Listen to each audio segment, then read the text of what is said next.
Le Tech Fest Live. Avec Philippe Regnoux. C'est en direct et en public. Et c'est maintenant. Il est 14h, ravi de vous retrouver pour démarrer cet après-midi du Tech Fest Live. Une nouvelle heure de surprise, d'invités, de tech et évidemment de fête. Cette fête qui rythme ces lieux pendant 2 jours ici au Alpexpo de Grenoble où se croisent, bah oui, pas moins de 20 000 visiteurs. Même en pleine digestion, c'est mon cas. Est-ce qu'ils sont avec nous les visiteurs ? Ils peuvent donner un petit peu de la voix, du bruit ? Bah voilà, ils sont là, ils digèrent mais ils sont là. Dans cette deuxième heure d'émission, nous allons parler de la nécessité de changer de modèle de décarbonation avec le cofondateur de Team for the Planet, c'est Arthur Aubeuf. Nous parlerons aussi de prévention du cancer du sein grâce à l'IA avec Hakima Berdouze, ainsi que des avancées de la recherche contre la lutte, pour lutter contre la maladie de Charcot avec Sabine Turgeman et Nicolas Beretti. Sans oublier nos chroniques Tech Rayonnant, Tech Sport et Tech Talent et Ariane Cronel qui nous fera entrer dans un nouvel épisode de sa série de podcasts en quête d'avenir. Il sera question de croissance. On verra tout ça avec elle tout à l'heure. Mais avant d'accueillir nos premiers invités, que se passe-t-il dans les couloirs, les travées, les stands du Tech Fest depuis 11h ce matin? Et oui, on a envie de savoir, on est un petit peu des petites souris. Alors, on se tourne du côté de Laurie Bruno, journaliste et petite souris du magazine H30. D'abord, est-ce que tu as trouvé une piste? Ce matin, tu étais un petit peu en mode ski. Exact, j'ai pas forcément trouvé, mais là je me dis skier c'est peut-être pas l'idéal. Par contre, j'ai mangé une bonne tartiflette à midi, je sais pas vous. Alors je te le dis, je suis pas sûre de faire les autres chroniques. Moi je ferais bien une petite sieste à la place. Voilà. Mais bon, avant quand même, faut que je te raconte. Est-ce que tu as vu l'hologramme Tech Fest à l'entrée du salon? Ah, moi j'ai vu plein d'hologrammes, ils ont l'air très vivants. Il y en a 20 000 hein, hologrammes à peu près en ce moment. Des vrais, des bons. Voilà, je pense que c'est ça. Il y en a beaucoup, ils sont partout. Ouais. Ils sont partout. Mais en tout cas, on ne peut pas le louper. Donc, il fait 1m30 sur 1m30. Vous l'avez peut-être tous vu. Il est assez impressionnant. Oui. Et en fait, moi, j'ai rencontré le papa de cette techno qui m'a révélé tous ses secrets. Alors, en fait, c'est très simple. Il y a 4 hélices avec une vitesse de rotation qui est tellement rapide et des LED qui clignotent à fond pour tromper l'œil. Elle est utilisée à des fins marketing et ça peut vraiment faire une diff parce que devant un magasin, elle augmente le trafic de 300% et conduit à minimum plus 30% de ventes grâce à un impact émotionnel. Ils te l'ont bien vendu le hologramme, ils te l'ont bien vendu. Exactement. Donc Samsung, Audi ou encore Adidas, ils l'utilisent. Mais vous allez voir, l'objectif c'est de toucher à d'autres secteurs. On écoute. À la base, moi, quand je me suis intéressé à la technologie, ce que je voulais, c'était la repartager au plus grand nombre et donc, du coup, de la proposer de façon pour le divertissement, vous voyez ? Ce que je voudrais faire, c'est surtout du tout public, du divertissement, du loisir, du culturel, de l'éducatif. Voilà, donc la culture, donc c'était Sacha Monnier, le fondateur de Ewa Vision. Et il était un petit peu deg, je vous le cache pas, parce que hier, à l'installation de l'hologramme géant, il y a 2 hélices qui ont été cassées. Donc voilà, vous regarderez à l'entrée, il n'y a que 4 hélices qui marchent. Voilà, c'est une info coulisses, vous le saurez. Et moi, je repars dans les coulisses, je reviens dans 1 heure. Merci Laurie, on te retrouve dans un peu moins d'1 heure donc pour un nouveau clin d'œil sur les coulisses de ce Tech Fest 2025.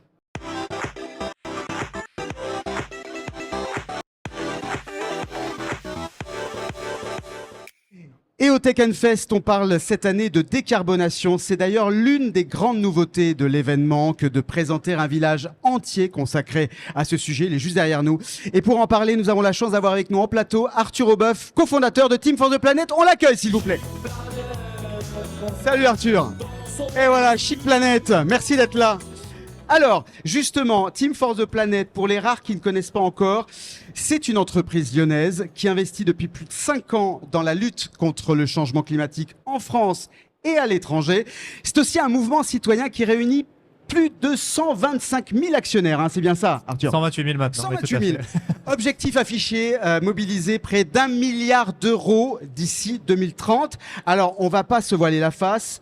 Tous les signaux sont au rouge. 2024 a été la journée la plus chaude jamais enregistrée sur toute la planète. On a dépassé 1,5 degrés Celsius de réchauffement. L'emballement climatique semble totalement enclenché. Qu'est-ce qui fait qu'on reste optimiste, mobilisé, comme vous l'êtes? Le fait qu'on a des solutions et qu'on est justement dans une étape de l'histoire humaine où on trouve du sens à pouvoir faire ça. Et je pense qu'on switch d'un monde où on était de vulgaires exploitants justement de ce monde à un monde où on peut se positionner comme les gardiens, on peut avoir la responsabilité parce que maintenant qu'on mesure très exactement les ressources, qu'on sait qu'il y a des limites planétaires, qu'il y a des limites physiques, on est en capacité, je pense, de gérer tout ça. Et c'est Peter Drucker, le père du management moderne, qui disait « You can't manage what you can't measure ». Maintenant qu'on mesure, je pense qu'on a intérêt, et ça sera intéressant d'un point de vue du sens, mais aussi du bonheur pour l'espèce humaine, de s'intéresser au sujet. Et on le voit, nous, on a énormément de gens qui sont très motivés et mobilisés avec nous sur Team for the Planet. Mesurer l'impact positif. Vous intervenez sur ce Tech Fest 2025 pour aborder donc la question de la décarbonation, les objectifs qui ont été affichés lors des différentes COP qui se sont succédés ces dernières années. On peut là aussi dire qu'elles sont loin du compte. Le combat de la décarbonation, il se mène où ? Comment prioritairement dans ce contexte-là ? En fait, on le voit quand on est un simple citoyen, c'est vrai qu'on peut avoir le sentiment que les choses avancent pas forcément, qu'on est un peu impuissant, mais justement la réponse par l'entrepreneuriat est très efficace puisque les entreprises, c'est finalement l'outil le plus élaboré pour collaborer à grande échelle, pour transformer le monde, et donc justement être capable de mettre son temps professionnel au service de structures et d'entreprises qui sont capables de transformer des pans très polluants aujourd'hui, c'est une façon de mener le combat de manière efficace, même dans le contexte géopolitique qui est très compliqué aujourd'hui, puisqu'on le voit, il y a plein d'endroits où c'est difficile d'agir, mais dans le monde entrepreneurial, on a les leviers, on a les clés, qu'on soit un citoyen ou un entrepreneur, et ça c'est quand même très enthousiasmant. Il faut aussi pas oublier que le monde change avec des phénomènes d'exponentiel. Souvent les choses on les voit pas arriver, c'est en train de nourrir, de grandir, et en fait tout d'un coup, le monde change très vite. On regarde par exemple l'arrivée du vélo dans les villes depuis quelques années. Ouais. Ça a explosé d'un coup, mais c'est des choses qui se construisent sur des décennies. Et dans l'entreprise, c'est la même chose. Souvent, on a l'impression que les choses n'avancent pas et tout à coup, on voit des nouveaux phénomènes de société qui viennent remplacer des anciens phénomènes et ça va très vite. Et nous, ça, on le voit au quotidien dans l'entreprise et dans l'entrepreneuriat justement. Donc le mot d'ordre, c'est agilité, hein, c'est ça qu'on comprend. Agilité, créativité, capacité à pouvoir dépasser justement la réalité qui nous est donnée. Oui, et c'est le sens aussi, c'est se poser Ouais. la question de pourquoi on entreprend, Ouais. pourquoi on fait des boîtes, se remettre aussi d'abord des indicateurs qui sont extra-financiers, qui dépassent juste l'idée de transformer 1 euro en 2 euros, parce que faire une boîte juste pour transformer 1 euro en 2 euros, en fait, au final, il y a beaucoup de gens que ça emmerde toute la journée. C'est clair. Il faut des modèles économiques viables, bien sûr, mais remettre des indicateurs comme la décarbonation, comme la biodiversité, etc., ça nous motive aussi. Et il faut donner du sens, c'est ça aussi que vous êtes en train de livrer comme message. L'objet de votre intervention sur ce Tech Fest, c'est il faut revoir le modèle de la décarbonation. Qu'est-ce qui fonctionne pas dans le modèle actuel ? Non, en fait, le problème, c'est qu'on est tous englués dans un modèle de société qui se base sur les codes culturels du monde d'avant. Donc, Ok. on est tous bloqués par des contraintes, des Quoi, la règles, croissance, des normes. c'est un peu ça l'idée ? Ça peut être la croissance, mais même sans parler de ça, c'est juste la mécanique entrepreneuriale, la mécanique de fonctionnement de notre système aujourd'hui n'est plus en cohérence avec ce qu'on sait du monde et notamment des limites planétaires. Et donc, il faut réinventer nos modèles, en effet, entrepreneuriaux. Et typiquement, travailler sur les modèles d'affaires, c'est l'innovation la plus importante parce que c'est comme ça qu'on arrive à faire naître des technologies, des innovations plus matérielles, mais qui peuvent nous aider à changer dans la bonne direction. Et en fait, la puissance de l'innovation, pour moi, elle réside pas tant dans la tech et dans l'outil, dans l'objet, elle réside dans la capacité à changer nos modèles. Et là, on a un gros sujet de changement de modèle parce que, typiquement, les personnes physiques aujourd'hui sont moins fortes que les personnes morales. Nos structures ont les codes et les règles du monde d'avant. Ah. Il faut absolument qu'on les mette à jour pour que le operating system nous permette d'aller faire ce qu'on a besoin de faire pour pérenniser notre civilisation, entre autres. Mais ça, c'est de l'éducation. Hein. On a presque envie de dire, il faut éduquer aussi les consciences de nos entrepreneurs finalement. Bien sûr, mais c'est pas que ça, c'est aussi changer certaines règles. Ouais. Aujourd'hui, c'est très difficile d'entreprendre différemment, d'entreprendre dans le bon sens, parce que typiquement, les indicateurs qu'on nous donne, c'est combien tu fais de rentabilité. Oui, bien sûr, il faut des modèles économiques viables, on en a tous conscience, mais il faut bien plus que ça, il faut aussi regarder à quoi contribue notre entreprise, comment on sert un projet commun, et tout ça, les entrepreneurs le souhaitent, mais on n'a pas structuré dans les dernières décennies très néolibérales, l'appareil entrepreneurial pour permettre aux entrepreneurs d'entreprendre dans le monde d'aujourd'hui. Et ça, il faut qu'on arrive à le penser différemment, il faut qu'on innove sur ces fameux modèles d'affaires. Il faut changer le logiciel de référence et c'est ça qu'on comprend. Hein. Bien sûr, ouais. Est-ce qu'on a laissé trop laissé cette question de la décarbonation entre les mains des ingénieurs, des chercheurs? Est-ce que c'est un peu ça aussi votre message? Oui, bien sûr. En fait, c'est pas qu'on leur a trop laissé entre les mains, c'est qu'ils peuvent pas tout faire. Ouais. Et typiquement, nous, chez Team for the Planet, c'est tout le constat. Il y a toutes les solutions, elles sont là, mais en effet, elles sont déployées par des ingénieurs, des scientifiques, des chercheurs qui ne sont pas des entrepreneurs. Donc, quand il s'agit justement de trouver un modèle économique viable, de recruter des talents, de trouver des clients, etc., ils savent pas faire. Donc, si vous voulez, on peut pas juste donner les clés du camion à des Steve Wozniak. Il faut aussi des Steve Jobs. Et nous, c'est aussi l'intérêt de la chose de faire un peu le Tinder du climat, de matcher les Steve Wozniak avec des Steve Jobs, parce qu'ensemble, là, on arrive à faire des belles choses. Avant de se quitter, combien de personnes, là, combien d'actionnaires en plus sur ce Tech Fest? Ah bah, en live, je ne sais pas, je n'ai pas eu les chiffres. Ah, il y a du monde, il y a du monde qui va venir. Allez, on va dépasser le 130. Merci Arthur Aubin, je rappelle, Merci à vous êtes vous. cofondateur de l'entreprise Team for the Planet. On peut vous applaudir. On parle de team, tiens. Ils en forment une belle. Les poulpes de Polypus, Bertrand Caron, Gaël Soula. Ils nous rejoignent au plateau. On les accueille, s'il vous plaît. Voilà, avec la musique des bronzés en plus. Allez, ils vont se prendre vite un petit micro. Vous êtes tout seuls, les amis? Ah non, bah voilà, il y a un duo. Alors je rappelle, pour ceux qui n'étaient pas là ce matin, vous avez pour mission, donc cet après-midi, les gars, de connecter le maximum de visiteurs du Tech Fest 2025 sur sur le pavillon de la Digital League. Grosse mission, mais pour Polypus, rien n'est impossible, Gaël.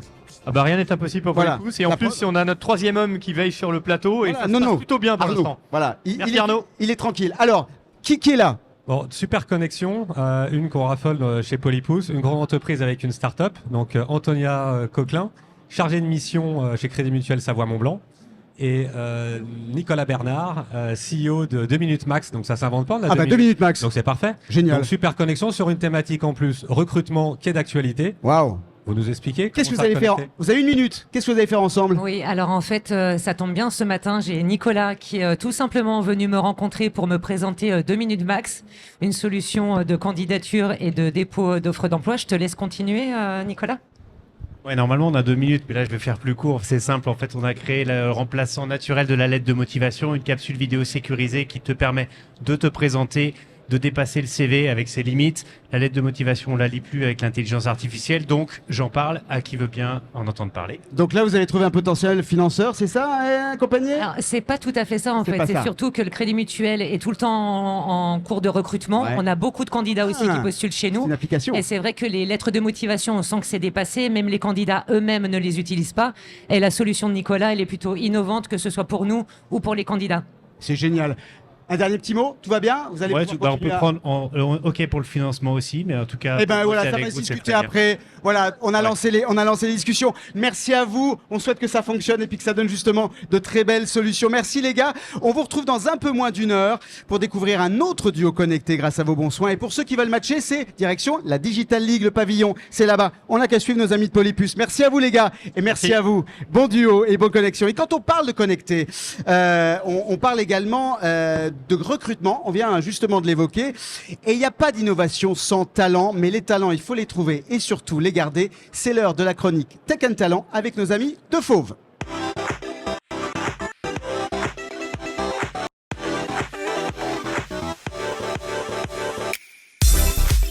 Première chronique Tech and Talent avec Nicolas Di Silvestro de Fauve. Salut Nicolas. Bonjour. Alors, pour cette première chronique, on fait un point sur le recrutement dans les métiers de la data et en particulier sur ce phénomène que sont les Digital Factory. Dis-nous quelque chose là. Exactement, Un petit peu merci plus. beaucoup.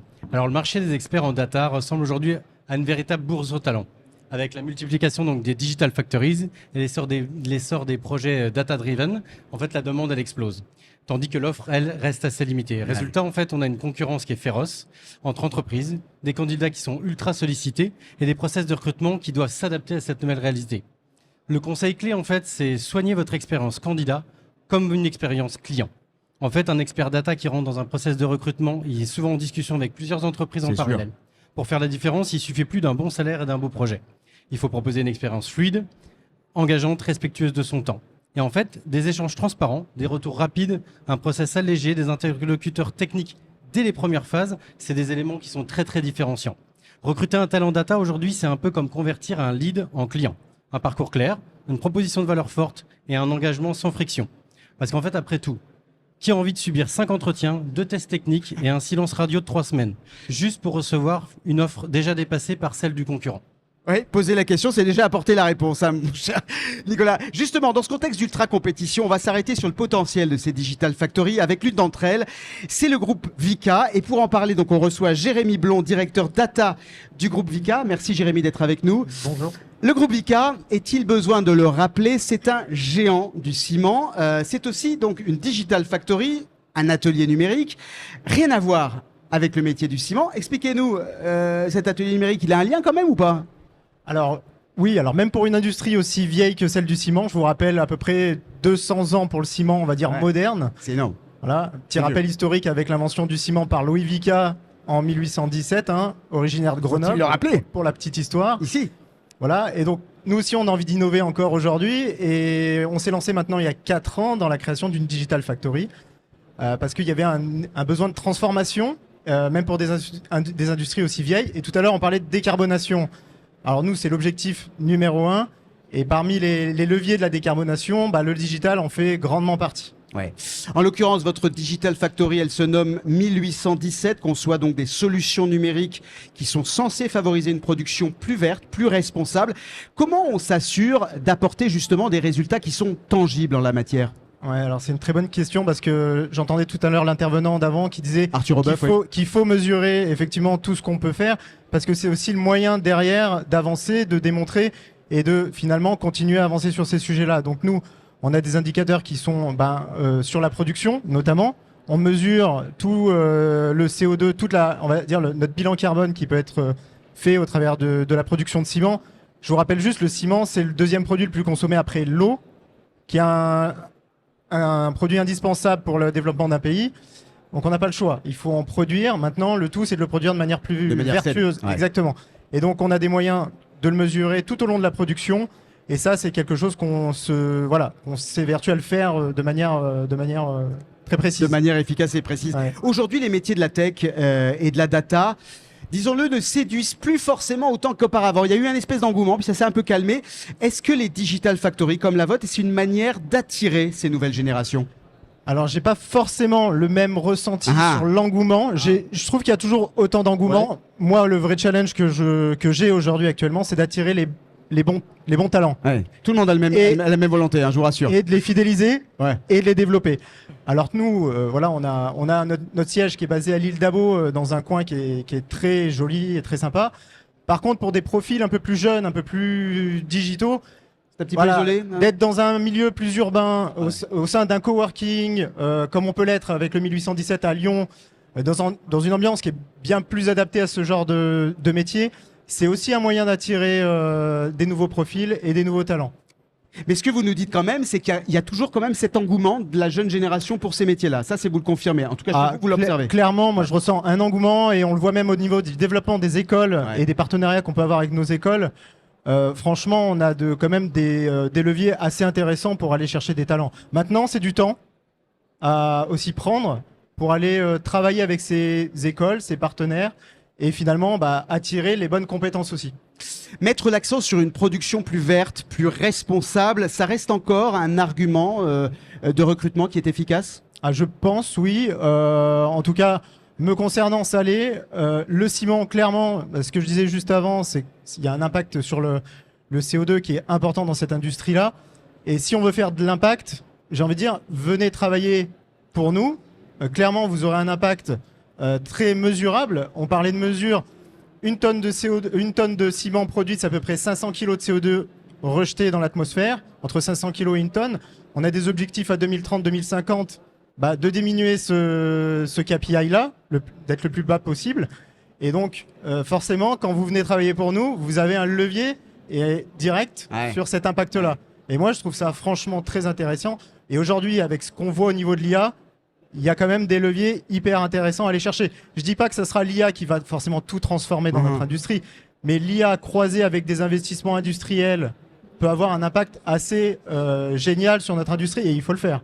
Dans votre Digital Factory, est-ce qu'on peut citer un ou deux exemples de solutions justement qui ont émergé et vous dites là, c'est l'avenir? Alors, il y a une des solutions sur laquelle on travaille beaucoup en ce moment qui vise à optimiser notamment nos fours. Le four au sein de la cimenterie, c'est ce qui va chauffer à 1700 degrés la matière. Ouais. Il y a un impact énorme en termes de consommation d'énergie fossile. Ouais. Et le processus naturel, quand on chauffe le calcaire, rejette du CO2 dans l'atmosphère. Donc, les deux combinés, ça a un impact énorme sur le bilan carbone.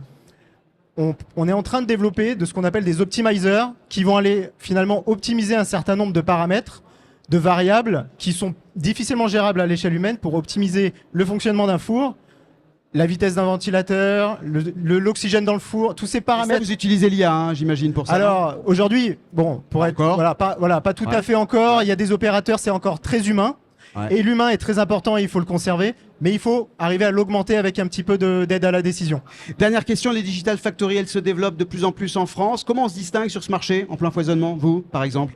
Alors, nous, on a la chance d'être adossé à un groupe robuste comme le groupe Vicat. Ouais. Donc finalement, on a quand même des moyens. On a des moyens. Ouais. Et du coup, on a le temps de grandir sans avoir la pression forcément du PNL. Mais il faut quand même savoir aussi se développer et être rentable même au niveau de du groupe. Même quand on est fort. Et finalement, on a, après les leviers qu'on a, c'est ce que je vous disais, c'est notre terrain de jeu qui est extraordinaire, des projets qui sont passionnants. Et après, c'est aussi notre direction qui arrive avec un sponsorship fort et cette croyance que la data, avec de la data et de l'IA, on peut faire beaucoup de choses. C'est du leadership. Merci beaucoup, Jérémy Blond. Merci à vous. Je rappelle, vous êtes directeur data du groupe Vika. Et merci, Nicolas, la chronique Tech and Talent. On la retrouve dans un peu plus d'une heure. Merci à vous.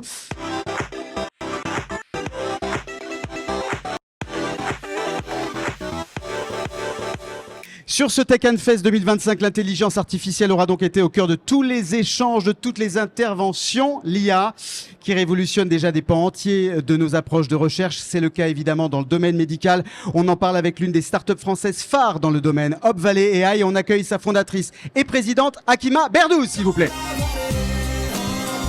Bonjour Hakima, ça va bien? Allez, on s'installe au milieu et on prend le micro. Voilà.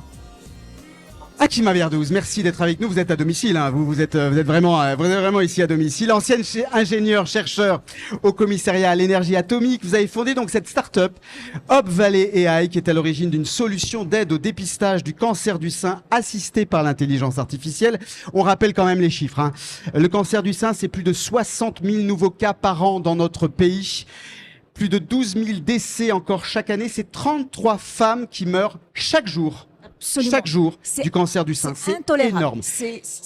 L'IA, aujourd'hui, est-ce que ça peut sauver des vies? Oui, clairement.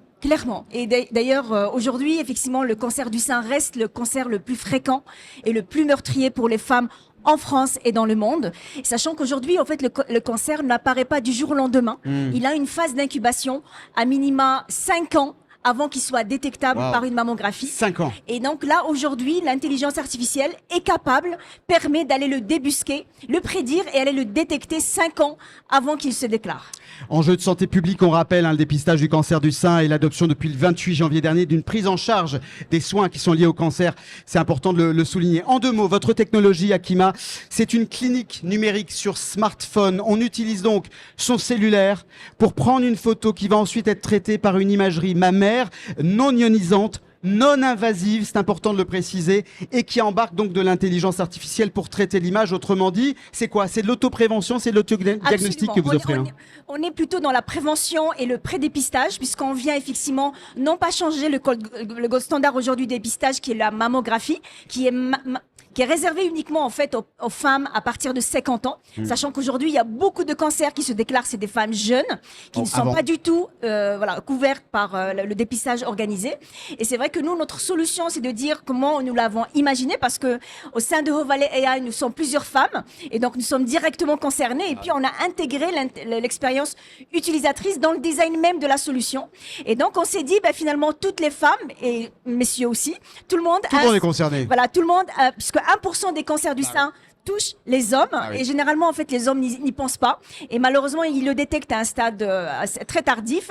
Et donc pour revenir en fait sur la solution, comment on l'a designé, c'est effectivement à partir du smartphone, parce qu'entre les mains nous avons tous un smartphone hyper puissant avec une technologie très avec génial. Rapide. Et de dire aujourd'hui le cancer du sein, en fait, d'abord il est évitable. Ça veut dire, en fait, on a des facteurs de prévention et on peut l'éviter. Et donc, effectivement, dans cette solution, cette clinique numérique pour la santé mammaire, de pouvoir justement intégrer ces facteurs préventifs dès le départ. Donc, pouvoir dire, déjà, on évite les cancers qu'on peut éviter par une bonne hygiène de vie, donc par la prévention. Voilà, tout ça. Et puis surtout, qu'on ira détecter ces cancers du sein qui vont s'incuber pour les autres femmes. Alors, vous êtes actuellement en phase clinique pour la mise aux normes de cette technologie.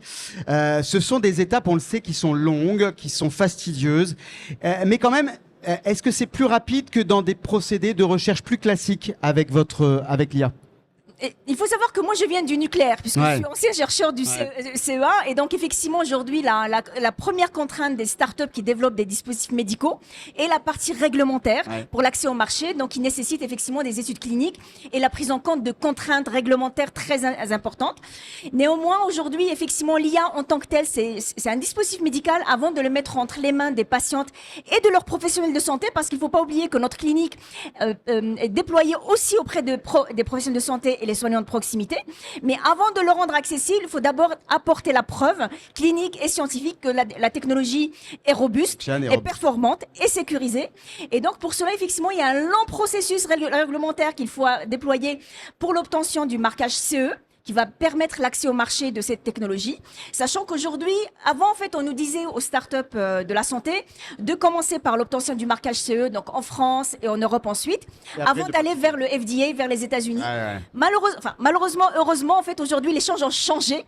Aujourd'hui, il est plus simple, plus rapide d'aller chercher le FDA et être commercialisé aux États-Unis. C'est plus difficile à chercher la norme. Oui. Oh, Voilà. Et donc ça, c'est le changement de paradigme. Bon. Et c'est ce qui fait qu'aujourd'hui, nous sommes en train d'ouvrir notre bureau au MIT, aux États-Unis, pour pouvoir lancer en parallèle les investigations cliniques en France et en Europe, en parallèle avec les États-Unis, et voir finalement qu'est-ce qui va arriver au marché le plus rapidement.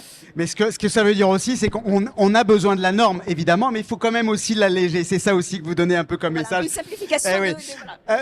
Passer de chercheuse à start-upeuse, c'est un parcours naturel, simple, facile. Semer d'embûches, ça a été quoi pour vous? C'est pas facile, hein. C'est pas facile, c'est pas naturel. Voilà, même si on aimerait bien, voilà, que ce soit naturel. Et effectivement, aujourd'hui, mais c'est plus facile. Pourquoi?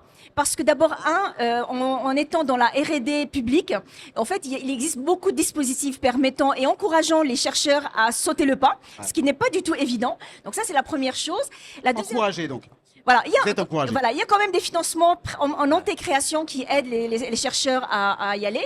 Deuxièmement, effectivement, les chercheurs ont l'habitude des problèmes complexes, d'aller chercher des financements européens, des chercheurs institutionnels, de manager des équipes, de manager des projets complexes. Et donc, finalement, ce sont autant de points positifs qu'on a lorsqu'on se lance dans une start-up. Ce qui manque, mais qu'il faut effectivement développer, c'est le côté business des chercheurs.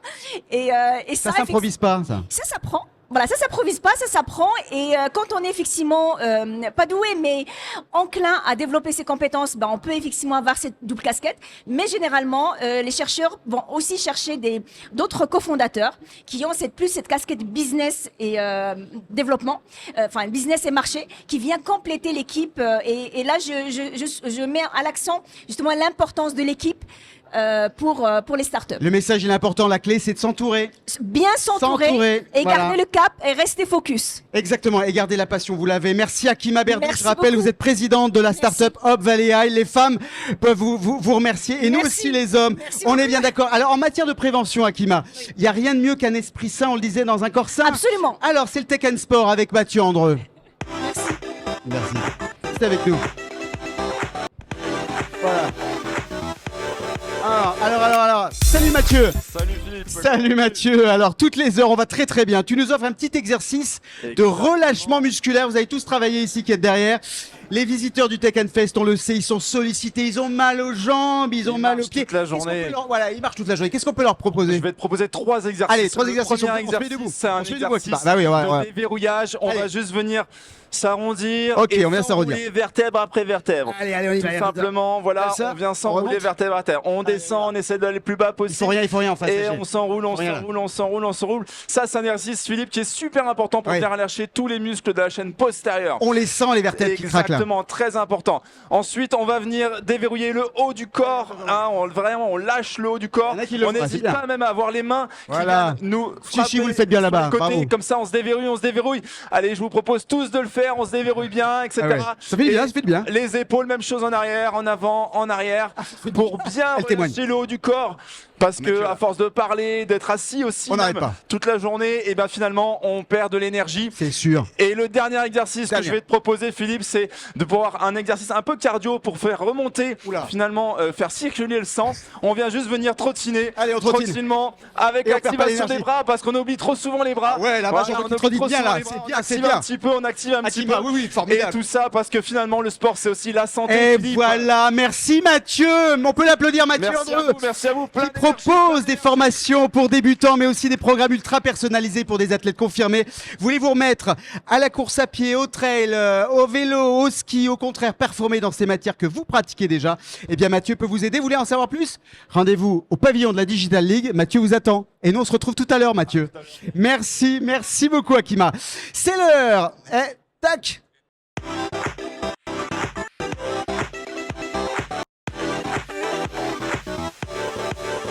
C'est l'heure de la chronique Tech & Rayonnant d'Only Lyon Invest avec Sébastien Brasier, responsable du pôle implantation et territoire. Salut Sébastien, voilà, il arrive tranquillement Sébastien, il s'est relaxé avec nous. On va parler d'attractivité du territoire du Grand Lyon pour le secteur de la tech et je pense qu'Adrien Levra peut nous rejoindre aussi au plateau. Voilà Adrien, il nous rejoint. Alors, on en parle justement, la tech, ce secteur de la tech, il est vibrant ici. Bah oui, effectivement, Philippe. Alors peut-être qu'au préalable, il est bon de rappeler que les entreprises tech, on les segmente en général en deux catégories, avec d'un côté les entreprises dites en bon français software, qui vont produire des biens et des solutions numériques, des logiciels, des entreprises de type hardware, qui produisent des biens tangibles à forte valeur ajoutée. Alors ces deux catégories d'entreprises, elles trouvent un écosystème idéal dans la région lyonnaise grâce notamment à 3 piliers. Le premier, c'est un écosystème tech dense et diversifié avec notamment des structures d'accompagnement à l'incubation et à l'accélération qui proposent des offres spécifiques sur des thématiques très précises comme la fintech, le jeu vidéo ou alors la tech à impact. On en parlera avec Adrien tout à l'heure. Et cela tient aussi en fait à la diversité et à la présence de nombreuses filières sur le territoire qui, lorsqu'en fait elles se croisent, donnent des entreprises et des technologies absolument géniales. Donc voilà, exactement. C'est notamment le cas, par exemple, lorsque le textile rencontre la mécanique et la chimie, et ça permet en fait d'envisager le recyclage de nos vêtements de bout en bout. Et j'invite nos auditeurs notamment à aller voir des initiatives comme Nouvelle Fibre Textile ou Recycle Elite qui font ce sujet. Le deuxième, c'est le vivier de talents et un tissu académique solide avec plus de 250 000 étudiants, 300 laboratoires de recherche, 8 000 enseignants-chercheurs. Le territoire de Lyon et de Saint-Étienne compte de grandes écoles comme l'ENS, l'INSA ou les mines. Et pourquoi, Sébastien, ce tissu il est important pour les entreprises de la tech ? Et parce que au-delà de former les futurs salariés qualifiés qui permettront aux entreprises tech de passer à l'échelle et d'accélérer, ce tissu académique génère des brevets et pose en fait le fondement technologique de technologies qui bénéficieront plus tard au monde académique. Et comme exemple récent, on peut citer la start-up Alice Bob, leader national en fait sur la course à l'informatique quantique et qui vient de lever boucler une levée de fonds en série B de 100 millions d'euros. Wow. Voilà. Et ça, c'est une technologie qui sort directement en fait de l'ENS de Lyon et qui a été accompagnée par Pulsalis, notre société d'accélération de technologie. Et on vient de l'aborder, il y a une troisième dimension qu'il ne faut pas négliger, c'est le nerf de la guerre, c'est le financement. Absolument Philippe. Et puis là encore, notre territoire s'en sort assez bien puisque la région Auvergne-Rhône-Alpes est la deuxième région de France en montant et en opération de levée de fonds, avec quelques 748 millions d'euros de fonds levés en 2024. Ouais. Et si on zoome sur le périmètre de Lyon et de Saint-Étienne, c'est plus de 60% de ces fonds qui ont été levés sur le territoire. Et donc les investisseurs en capital l'ont bien compris et sont donc largement présents sur notre territoire, ce qui le rend d'autant plus attractif pour les startups tech. Et donc du coup voilà Philippe, pour approfondir, j'ai invité Adrien Levra du H7 pour t'en parler un peu plus densément. Il a bien fait Sébastien, il est bien Sébastien, merci Sébastien. Pour illustrer donc cette dynamique d'attractivité sur le territoire, on reçoit au plateau Adrien Levra, responsable des programmes chez H7. Salut Adrien. Salut Philippe. On se connaît, H7, c'est une belle institution à Lyon. On dit que c'est un peu la station F de Lyon, mais c'est même mieux que la station F. C'est plus intime. En plus d'héberger une 60aine de startups, votre objectif chez H7, c'est de les accompagner dans leur croissance, leur impact. On peut dire que vous intervenez dès la genèse, dès la création de la startup. Alors non, justement, c'est bien la différence. On en a parlé juste avant. Il y a incubateur, accélérateur. Incubateur vraiment phase de l'idée à la création. Nous, on intervient sur la phase juste après. Premier client ou des premières tractions marché. Donc on est vraiment sur cette phase de besoin d'accélération. De commercialisation. Hein. Donc dans la Exactement. phase, ils ont et donc parce que c'est ça. Il y en a certains qui vont se dire, c'est pour moi H7. Donc ceux qui créent, pour l'instant, on les laisse créer. Mais c'est cette deuxième phase à laquelle on les accueille avec grand plaisir dans la phase d'après. Et on sait qu'ils accueillent avec grand plaisir. En quoi c'est important pour vous d'être présent à ce Tech & Fest ici, à Grenoble, aux côtés justement d'Only Lyon Invest ? C'est important pour nous pour plusieurs raisons. Déjà, il y a plusieurs de nos startups qui sont présents et donc c'est aussi de les accompagner sur des événements comme ça. On a des partenaires, notamment le Crédit Mutuel, partenaire fort de l'événement qui est ici et qui est aussi un partenaire fondateur pour H7. Juste à l'instant, là, juste avant. Ouais. Et puis avec Only Lyon Invest, on travaille étroitement justement pour faciliter l'accès au territoire à des startups. Donc ça fait extrêmement sens qu'on soit là aujourd'hui. La question de la tech for good, elle est abordée, elle est largement abordée. Elle a été évoquée d'ailleurs ce matin par Bertrand Fouché d'Only Lyon & Co. Est-ce que c'est un positionnement qui est propre à Lyon, cette tech for good, à la France, à H7 ? Expliquez-nous. C'est une bonne question. Je pense que tu as une dynamique nationale, évidemment. Tu as des écosystèmes qui sont plus ou moins prêts aussi, avec des partenaires, des structures, des écoles qui sont à même de faire ces choses-là. À Lyon, je pense vraiment qu'il y a une dynamique autour de l'alimentation, autour du textile, tu en parlais, autour de la mobilité notamment. C'est tout un tas de clusters qui sont présents aussi sur cet événement qui facilitent l'intégration et le développement de projets sur le territoire. On en est ravis de pouvoir en faire partie. Et en tout cas, à notre échelle, on essaye d'accompagner un maximum ces entreprises-là pour avoir un impact sur notre société. Et puis c'est peut-être aussi parce qu'il y a une dynamique, on l'évoquait, entrepreneuriale, une diversité des activités, les mélanges d'écosystèmes. C'est peut-être ça aussi la spécificité qui fait que ça marche bien. Je pense qu'il y a ça aussi, tu vois, c'est un point que je voulais te partager, c'est que nous, à Hachette, on n'est pas secteur en précis, on est multisecteur. Et on pense vraiment, et tu as pu le vivre quand tu étais dans nos locaux, que la richesse finalement de HS et de nos communautés, plus de 60 startups, 400 personnes au quotidien, c'est que la personne qui est à côté de toi est peut-être dans la medtech alors que tu es dans l'alimentation, et quand bien même de prime abord il n'y a pas forcément de synergie, tu traverses à un moment ou à un autre les mêmes problématiques. Et d'avoir un regard extérieur d'un autre secteur d'activité te permet d'être plus créatif et du coup d'avoir un impact plus conséquent à l'avenir. Est-ce que justement... le fait de briser les silos, ce qui semble être la volonté vraiment affichée de H7, mais en même temps, ce côté, on le sait, Lyon, hein, c'est la ville des réseaux, les réseaux sont forts, sont importants. Est-ce que c'est cette alchimie-là qui crée ce modèle peut-être à la lyonnaise, osons-le, disons-le? Disons que, en tout cas, nous, notre vocation à Hachette, elle est simple, il y a 3 missions, c'est vraiment d'accompagner des croissances des entreprises et leur impact. Ça, c'est le premier niveau. Tu as un deuxième niveau qui est quand même de créer de l'emploi sur le territoire. Et le troisième, c'est d'acculturer à l'innovation et à l'entrepreneuriat.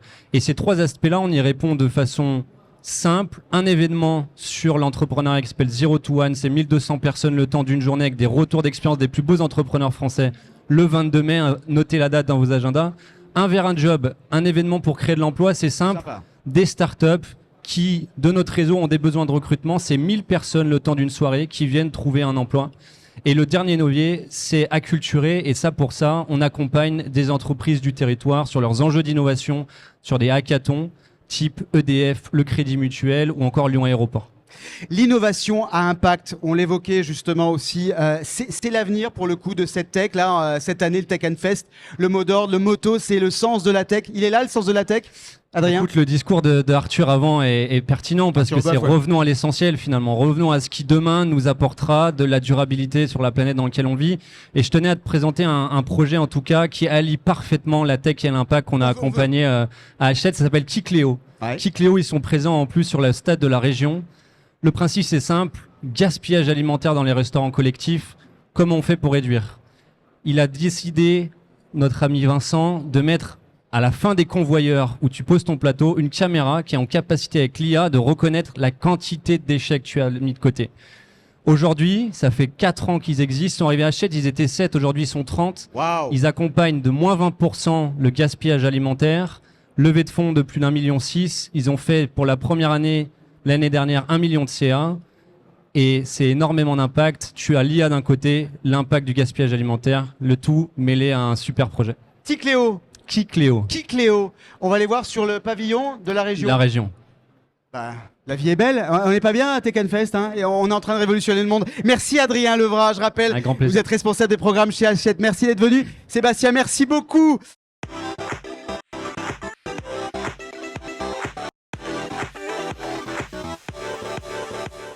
Sur ce Tech Fest 2025, vous l'avez compris, il est question de santé, où en est la recherche sur certaines des pathologies qui posent encore des questions sur les causes d'origine du mal et sur les moyens d'y remédier.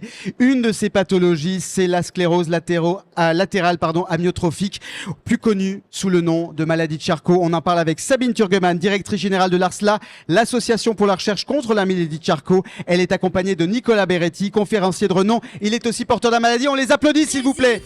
Merci d'être là. Merci Nicolas, merci d'être venu. Sabine, Nicolas, merci d'être avec nous. Merci de venir témoigner justement de la réalité de cette maladie de Charcot. C'est à date la maladie la plus fréquente du neurone moteur. En France, chaque année, c'est près de 3 nouveaux cas pour 100 000 habitants, avec un risque qui est plus élevé de le développer chez les femmes que chez les hommes. Alors pour ceux qui l'ignorent encore, ça se traduit comment la maladie de Charcot au quotidien ? Alors la maladie de Charcot, c'est une maladie neurodégénérative qui va faire perdre au fur et à mesure. Un tout petit peu plus proche, voilà. Qui va faire perdre au fur et à mesure la capacité à bouger, la capacité à manger et la capacité à parler, tout en gardant les fonctions cognitives intactes. Sur ce Tech and Fest, il est question évidemment de tech. Nicolas, vous êtes un expert en innovation. Vous avez décidé de mettre en lumière dans 1 heure sur la grande scène l'impact de l'IA sur la maladie. Alors sans déflorer le sujet, évidemment, on va laisser les gens découvrir. En 2 mots, en quoi l'intelligence artificielle peut aujourd'hui aider potentiellement à vaincre la maladie de Charcot? Sur beaucoup de sujets, la modélisation des protéines, comprendre les causes de cette maladie et accélérer les essais cliniques. C'est une maladie chiante. On peut le comprendre. Et si on peut enfin trouver un remède, feu. Vous avez bien raison de le dire. Sabine, vous avez décidé de créer un pôle IA au sein de votre association, le projet SLIA. Vous en attendez quoi concrètement de ce projet? Alors, je tiens à dire déjà que le projet SLIA, il a été initié par Nicolas. Ah, Nicolas! Parce qu'il ne le dit pas. Et c'est vraiment ce qui nous a convaincus à être une des premières associations à monter un pôle IA qui va avoir lieu autant sur la recherche, donc accélérer la recherche, puisque c'est une maladie qui ne laisse pas le temps. On est dans l'urgence. Puisque les personnes partent très rapidement. Donc on est dans une vraie urgence médicale et de recherche. Mais on va aussi intégrer l'IA dans le parcours de soins et aussi dans les aides techniques, parce qu'en fait les personnes qui sont atteintes de la maladie de Charcot, qui est le nom le plus connu, en fait ont besoin d'énormément d'aides techniques et énormément de soins et d'accompagnement. Donc c'est notre objectif. Et l'objectif, il est affiché ici sur ce Tech and Fest. Vous cherchez à lever 500 000 € pour ce projet de recherche. On est bien d'accord? C'est ça l'objectif? C'est un début. Le projet SLIA, c'est plus largement, va être un peu plus coûteux. Aujourd'hui, on a 6 projets en cours qui vont avoir lieu.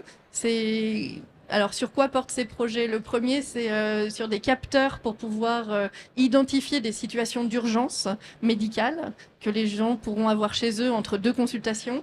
Il y a un projet qui va être aussi très innovant qui consiste à créer des cerveaux numériques malades sur lesquels on va pouvoir rescreener des molécules et trouver de nouvelles molécules, en tout cas, on l'espère. Et ensuite, on a aussi la compréhension de la maladie par comprendre la lésion qui se passe au niveau cérébral par l'IA. Nicolas, vous avez décidé de faire de votre maladie, tout comme Lorraine Vivier, qui est aussi une ambassadrice très, très célèbre de cette maladie. Elle est là, sur ce Tech and Fest aussi, un combat contre le fatalisme, contre l'apathie. Lorraine Vivier, elle a eu ces mots, je vais la citer. J'aurai le pouvoir sur la maladie. Et je veux que l'on trouve enfin une solution pour l'arrêter. Si ce n'est l'exterminer, il y a urgence, vous le disiez. Il faut réveiller le monde. Je la cite, elle est là. Tiens, elle nous fait la surprise d'être là, Lorraine. Voilà, vous avez dit ça, Lorraine. Le monde, il dort encore. Il dort trop sur cette question à votre goût, Nicolas. Oh, oui. Il faut le réveiller. Oui. Vous êtes là pour le réveiller. La maladie nous tombe dessus. Venez avec nous, Lorraine.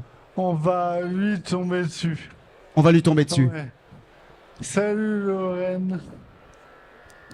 Coucou Nicolas. Merci d'être là, merci de nous faire cette surprise. Bonjour. C'est génial. Il faut réveiller le monde. Ici, on le réveille comment concrètement le monde? On porte ce message, c'est ça? On porte le message déjà en parlant de la maladie, parce que comme je dis, on ne peut pas ramener des fonds, des dons sans connaître la maladie. Donc déjà, informer les gens, parce que je me suis aperçue que quasiment 9 personnes sur 10 me disent « mais c'est quoi la maladie de Charcot ?» Donc déjà, les informer et ensuite, c'est plus facile d'avoir des fonds. Justement, sur ce Tech and Fest, vous allez porter ce message donc de la technologie au service de la maladie. Est-ce qu'il y a aussi, quand vous disiez il faut éduquer, il faut essayer de faire passer le message, c'est justement chacune des personnes que vous rencontrez, chaque personne peut potentiellement être un nouvel ambassadeur pour aider dans votre combat concrètement contre la maladie? Chacun peut être un ambassadeur, évidemment. De toute façon, on se rend compte que quand on parle de la maladie de Charcot, de plus en plus, on me dit « Ah, mais moi, je connais quelqu'un. » Donc, je suis ravie quand les gens me disent ça parce que parce qu'ils soient informés de la gravité de la maladie et c'est là qu'il faut aller plus vite, quoi. Dernière petite chose, Nicolas, Lorraine, Sabine, quand vous allez repartir de ce Tech Fest, cette idée, outre le fait d'aller chercher des fonds pour votre projet de recherche, sensibiliser des chercheurs, des chercheurs et des entrepreneurs, c'est ça aussi le but de votre passage ici, très remarqué. Oui, c'est vraiment de se faire entendre, d'hurler là dans Alpexpo. Là. Eh ben hurlons, voilà. On est là pour ça. On est là pour ça. Hurler l'urgence d'agir Ouais. et de se réveiller. Je pense qu'on peut aller sur Mars en 2025. Pourquoi on n'investigerait pas le système neurologique du corps humain? Là voilà la vraie réponse. Merci beaucoup, merci Lorraine, merci Sabine Turgeman, merci Nicolas Beretti pour votre témoignage, pour votre engagement auprès des chercheurs et donc de l'ARSLA, l'association pour la recherche contre la sclérose latérale amyotrophique. Vous serez donc dans 1 heure sur la grande scène de ce Tech Fest 2025. Et comme à chaque fin de cette heure d'émission, on termine aussi en beauté avec Ariane Cronel du podcast Enquête d'avenir. Le podcast qui, comme son nom l'indique, enquête sur l'avenir qui nous attend. On se projette avec toi dans 20 ans. Ariane, et dans 20 ans, parlera-t-on encore de croissance ? C'est difficile d'enchaîner sur la croissance après les témoignages qu'on vient d'entendre, mais on est aussi à Tech Fest pour explorer des idées et des concepts. Et donc moi, je vous propose là en quelques minutes d'essayer de déboulonner le mythe de la croissance et de s'interroger si finalement cette croissance que l'on poursuit sans relâche est vraiment une nécessité. C'est ce que vous allez voir dans quelques instants. Je vous retrouve pour ma part dans une dizaine de minutes, dans 15 heures, pour accueillir d'autres personnes au plateau. Sébastien Desnoual de chez KPMG France, le physicien et philosophe Étienne Klein et la vice-présidente d'Ubisoft, Déborah Papiernik. À tout à l'heure, c'est à toi.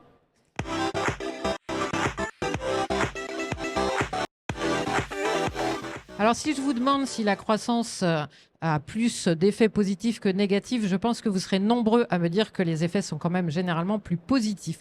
Mais on est à Tech Fest pour se challenger un peu dans nos idées, dans nos croyances.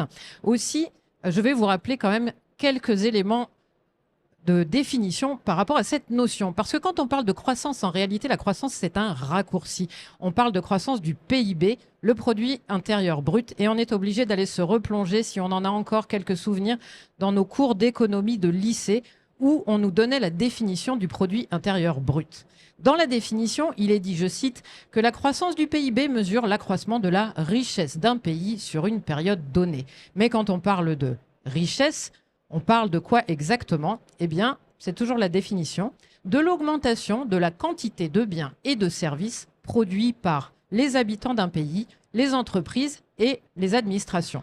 Et moi, j'ai envie d'ajouter à cette définition contre rémunération. Car en effet, si je fais le ménage chez moi, ça ne rentre pas dans la comptabilité du PIB. Par contre, si je paye quelqu'un pour faire le ménage chez moi, eh bien là, ça rentre dans la comptabilisation de la croissance du PIB. Autrement dit, le résultat est le même, le ménage est fait, mais pas la contribution au PIB. Dit autrement, la mesure du PIB s'intéresse moins aux résultats obtenus qu'aux moyens qu'on a engagés pour l'obtenir, et en particulier à la dimension de transactions financière. On voit donc bien que c'est un indicateur limité, ce PIB, et en plus, il est daté. On va faire un petit tour en arrière dans l'histoire. En fait, le PIB a été élaboré au début des années 30, au moment de la Grande Dépression aux États-Unis, parce qu'il était devenu vital, littéralement vital, de suivre la production des entreprises, de suivre le niveau des stocks, le niveau de la consommation, pour être capable de mettre en place des politiques publiques de soutien à l'économie pendant la Grande Dépression. C'est l'économiste américain Simon Kuznets qui a contribué à l'élaboration de cet indicateur. Et ce n'était pas un indicateur neutre non plus, puisqu'il visait aussi à pouvoir mesurer la capacité qu'avait un pays à soutenir un éventuel effort de guerre. N'oublions pas qu'on est dans les années 30. Mais aujourd'hui, presque un siècle plus tard, on est en 2025 et la croissance du PIB demeure une obsession. Elle est présente partout dans nos discussions. On regarde avec inquiétude les chiffres de la croissance trimestre après trimestre. C'est terrible. Q4 2024 a été négatif du point de vue de la croissance en France. Et on se compare à nos voisins avec exactement la même inquiétude. Avons-nous ou pas fait mieux que l'Allemagne ou mieux que la zone euro en matière de croissance? Pourquoi cette obsession? Eh bien, pour des raisons de croyance et d'imaginaire qui associent la croissance du PIB à la croissance du bien-être en général. En fait, il y a une coïncidence temporelle entre le moment où on a commencé à mesurer réellement le PIB de manière annuelle, c'est-à-dire finalement après le deuxième conflit mondial, et une augmentation générale de la prospérité. Alors il ne faut pas oublier que cette augmentation de la prospérité, elle était quand même liée aux destructions qui avaient précédé et à la nécessité de la reconstruction. Mais d'un point de vue temporel, on associe l'augmentation du PIB à cette période qu'en France on appelle les 30 glorieuses et qui a été vécue par pratiquement toute la population comme une période de bien-être et de prospérité allant sans cesse en augmentant. Je vous donne un petit chiffre pour vous faire réfléchir. À l'époque des 30 glorieuses, il se fallait en moyenne 15 ans à un Français pour doubler son niveau de vie. Aujourd'hui, il faut 70 ans. Donc on n'est plus du tout dans la même réalité vécue, mais on continue d'associer la notion de croissance du PIB à une notion de bien-être. Puis il y a une autre raison un petit peu plus pragmatique pour laquelle on est obsédé par la croissance, c'est parce que tout notre système fiscal de redistribution, il est basé sur cette croissance du PIB. Je vous donne un exemple au hasard. Pour financer les retraites de nos personnes qui ne travaillent plus, eh bien, il faut que plus de personnes plus jeunes travaillent, donc produisent des biens et des services, donc il faut que le chômage soit au plus bas, et donc il faut une croissance du PIB. Pourtant, une fois qu'on a dit ça, si je vous demande comment vous imaginez un monde sans croissance, je pense que vous allez être nombreux, et moi y compris, à imaginer avec inquiétude une sorte de retour en arrière, retour à l'éclairage à la bougie, hein, et ça va plutôt générer des angoisses chez vous. En réalité, si on prend un petit peu de hauteur de vue, la croissance est quelque chose de très récent dans l'histoire de l'humanité. En réalité, pendant des dizaines de milliers d'années, jusqu'à la révolution industrielle à peu près, donc pendant des dizaines de milliers d'années d'histoire humaine, on a été dans une situation d'économie qui était accroissante. Donc elle ne croissait pas, elle ne décroissait pas. En moyenne, les économistes estiment que cette croissance avoisinait les plus 1% tous les 10 ans. C'est-à-dire 0,1% par an, ce qui est un chiffre qu'on considère aujourd'hui avec horreur quand on nous l'annonce comme perspective économique. Finalement, à l'échelle d'une longue vie humaine, on pouvait espérer connaître une croissance globale de l'économie d'environ 8% sur 80 ans. Bon, plus 8% de croissance, c'est ce que la Chine a réalisé tous les ans, à quelques exceptions près, depuis 1991. Se pose alors la question de savoir si on peut continuer à croître à ce rythme-là dans un monde fini. Certains économistes répondent que oui, bien sûr, grâce au progrès technologique. Est-ce qu'ils ont raison? Ça, on en parlera tout à l'heure.